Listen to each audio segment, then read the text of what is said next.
ጣዖት አንሰግድም ብለው ሦስቱ ሕፃናት እንቢ አሉ።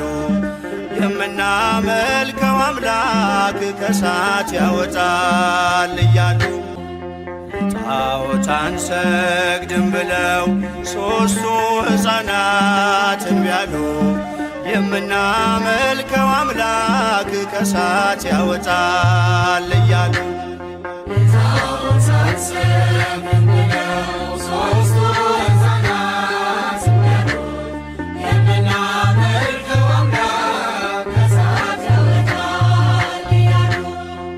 በንጉሡ ቁጣ ልባቸው ሳይርድም አንዳችም ሳይፈሩ በእሳቱ መንደድም በእምነት በርትተው መከራን ታገሱ።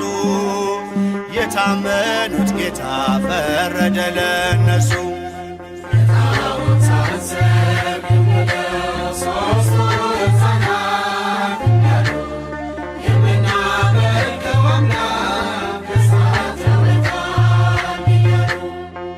በመካከል ታየ ከእነርሱ ጋርም መልአኩ ገብርኤል ታዞ ከእግዚአብሔርም በእሳቱ መካከል ምስጋናን ጀመሩ።